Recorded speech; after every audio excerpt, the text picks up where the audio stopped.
and thank you all so much for joining me today. Today we are doing the Aries TarotScope for October 2019. We are using the Spirit Keepers Tarot, Vitruvian Edition. Benabel, you rock. Love these cards, love these cards. So without any further ado, let's go ahead and get started by clearing out any negative energy that may be existing.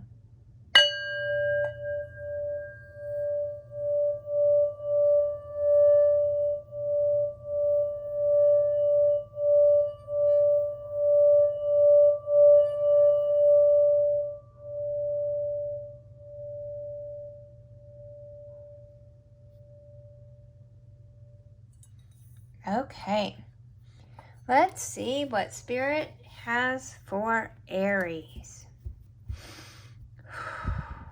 Okay, Spirit. Any messages for Aries for October? Aries for October, Spirit. Any guidance? Aries for October.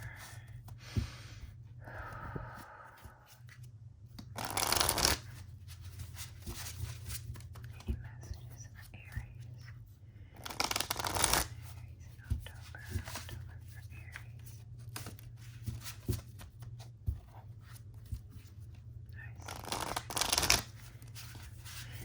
Yes. Okay. One more time. Thank you, Spirit. Thank you.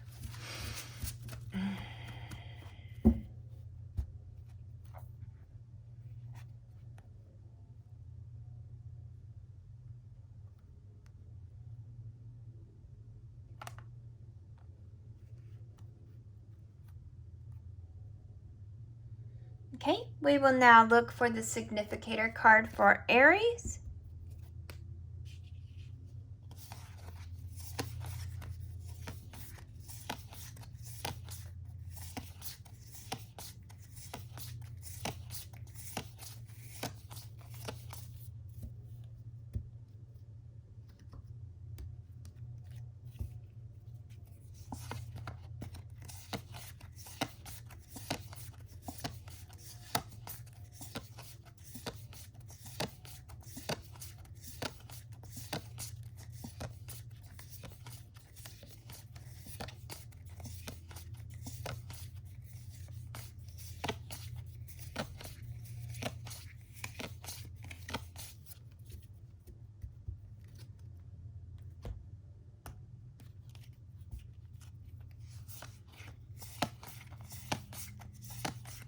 And there she is. So Aries, it looks like the focus for you for October 2019 is going to be on challenges, conflicts, battles, and possibly even legal matters. Very important. So let's go ahead and get started and see what Spirit is trying to tell us.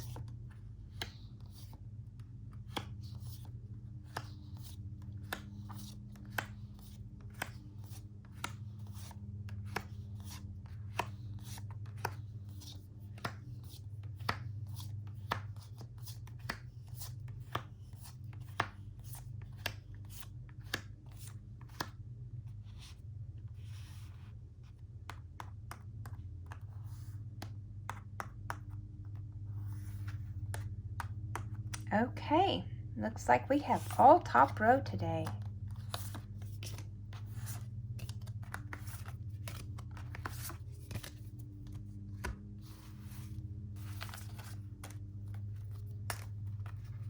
Okay, Aries, guys ready? Our first card is the Golden Shield.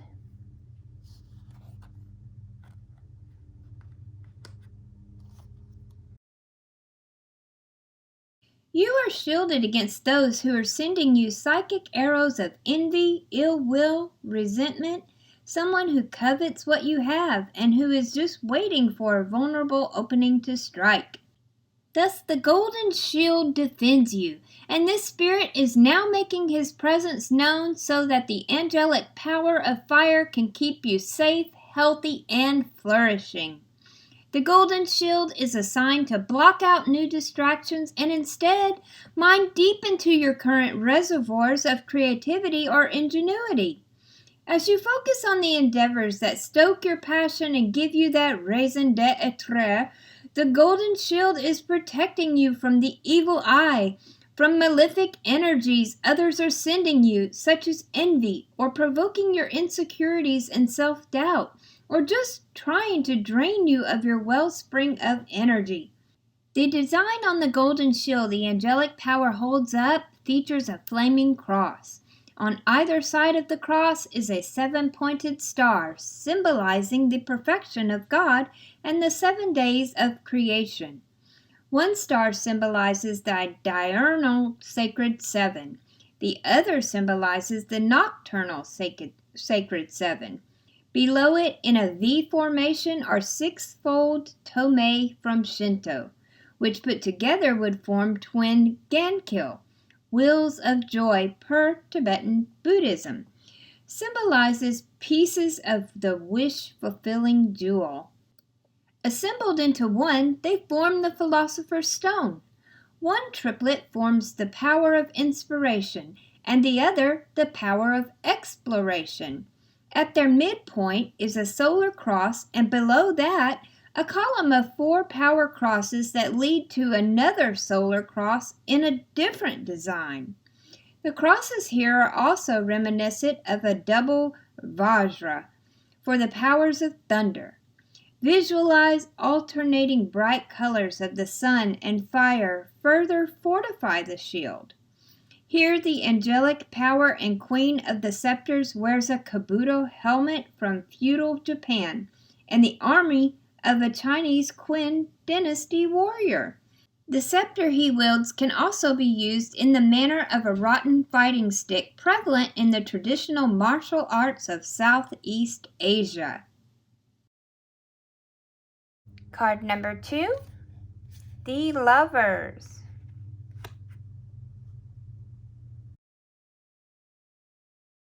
The Lovers is a spirit of pairs. This is our internal binary. The Lovers portend the sacred marriage of your higher self and your ego. This is the guardian at a threshold where you face the diverging fork in your destiny, a moment of choice. Thus, Key 6 is also the spirit of choice. In the foreground, a dragon and phoenix face off. The dragon guards the tree of life, rendered per the airy paths, though the 10th Sephira Malkuth is concealed from view. The phoenix guards the tree of knowledge, upon which the Kundalini serpent is coiled, guarding a single-born fruit, a fruit implying the hidden Sephira Malkuth. In Chinese symbology, the phoenix and dragon together represent the perfected marriage of yin and yang, matrimonial bliss, and are a power couple, as 2 of the most powerful celestial animals of heaven's kingdom. The Arch of Swords is formed from a bow and arrow, appearing over the dragon and phoenix, cast by their holy guardian angel. The feathers of the arrow are from the angel's own wings. The arrow is also a symbol for Mercury, the planetary ruler for Gemini. Inscribed on one side of the bow, Solve et Kugula, dissolve and concentrate, an alchemical maxim balancing a time to rest and a time to act, which leads to successful completion of the great work. Inscribed on the other side, Mutatis Mutandis, the necessary changes having been made. Upon the arrow itself, law of providence. The arrow is aimed into an empty chalice placed between the dragon and phoenix. This is a secret law of divine providence. Note that the secret law of divine providence is not in solid physical form. It is illuminated and present only in spirit. The bow and arrow reveal God's love for humanity. This is the sacred marriage of the higher self and the ego. When the Lover's card appears, you are at a crossroads and your next step is to choose between 2 paths. These two choices might be best described as either choosing the tree of life, in which case mutatis mutandis, or the tree of knowledge, in which case the divine instruction to you is solve et coagula. The developmental stage marked by the lovers precedes integration and temperance. So at the stage of key 6, the path is to choose either one side of the binary, the dragon's path, or the other, the phoenix. At this stage, the two paths feel and are at odds. Key 6 appears to you when you must decide between instant gratification or delayed gratification. When the Lover's card appears, it can also be a call to evaluate your interpersonal matters. In modern times, the Lover's card might appear so that attention can be called towards a romantic relationship or to the themes of Eros. Key 6 marks the two ways. First is the choice that must be made between the two ways. Key 6 is also the choice between instant gratification in your path and delayed gratification. Second, in the mystery of the covenant comes the marriage of both ways so that they become one and the same. It is the anima and the animus in conflict, in struggle, and then in perfected harmonious union. In alchemy, the two ways are analysis, then synthesis. The realm that key 6 leads to is the first realm to achieve dominion over towards perfection of the soul. This is the card of interpersonal relationships to integrate. Card number 3, the Shining Quarry.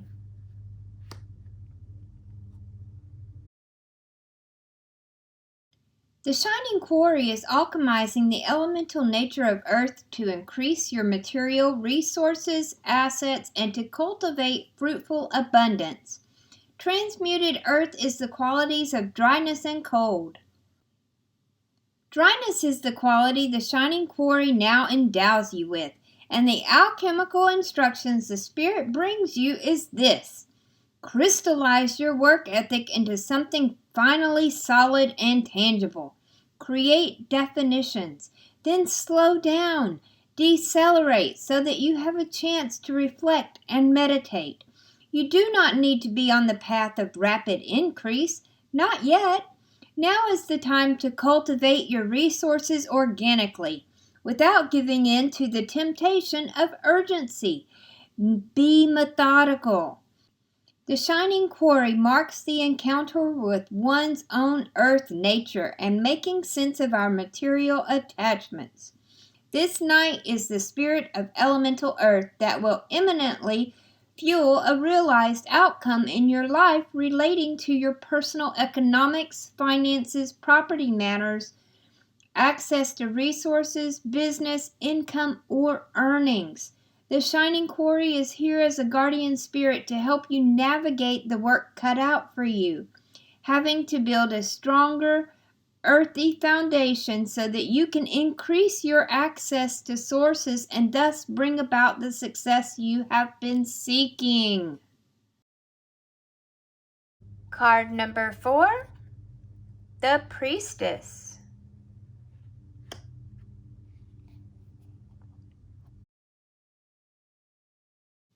This is Sophia, or wisdom personified. She guides you towards the deepening and broadening of your knowledge. The priestess is the queen of angels. This key marks the threshold into the sanctuary of Isis. When the priestess appears to you, she instructs on the cultivation of your wisdom and intuition. The summation of choices you have made and the landscapes of thoughts you have painted for yourself have taken you to the threshold of a particular path. And that path awaits you behind the veil of the priestess. The sign of the pomegranate here portends fruitfulness when you learn the teachings of this path. Yes, you are headed in the right direction. You are doing exactly what you need to cultivate the knowledge for success. The priestess now calls to you to advance that knowledge of your path and to read the literature of wisdom. Isis also means throne. The sanctuary of Isis is the throne room of your inner temple. This is the seat of the monarch where you preside in majesty and from where you command the architecture of your great work. When the priestess has called to you, your work to be endeavored upon now is one of esoteric knowledge, of mysteries that are known to only the few. And our final card is the Outlaw.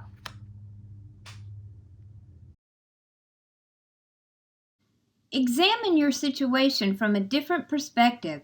Be the outlier. This is the spirit designating how we break from establishment to serve a higher purpose. A guardian spirit has come to support you as you scrutinize both the fundamentalism around you and the personal dogma embedded deep within. The outlaw sends the message of psychic mindfulness. Tap into your own deep sea of unconsciousness. The outlaw hangs from pillars supporting the opposing side of the temple. This is the vantage point in opposition of tradition. We are seeing that which defies orthodoxy. Here is the heretical, the eccentric, the dissident. This is the rejection of authority and rebellion against establishment. The outlaw appears to you when the answer is to operate outside of and in contention with the established rules of institution. Yet be aware that there are consequences to nonconformity and noncompliance. The spirit of the outlaw is showing you both the way of your path and also the consequences of that way. If you choose to be the sacrifice, then those who come after you will be redeemed. Do et des. I give so that you may give. Take heart, as the swan is the omen of grace, and the fish is the omen of prophecy. Coram Deo, in the presence of God. You act against the laws of the material, worldly establishment, but not against the laws of God. Divinity is on your side. The appearance of the outlaw designates a figurative baptism, a spiritual purification by the element water. This is the key of grace. The outlaw is the consciousness that each individual, no matter the karma, the fate, the capacities, or integrity, can speak directly to God and can receive directly from God the revelation of the mysteries. When the outlaw appears to you, you may find yourself presently suspended in suffering, but a greater good and a grace is to come. Okay, Aries, it looks like there may be some conflict going on in a relationship or partnership that you have. There may be someone who is envious of you and is sending bad juju your way. You need to block out those distractions.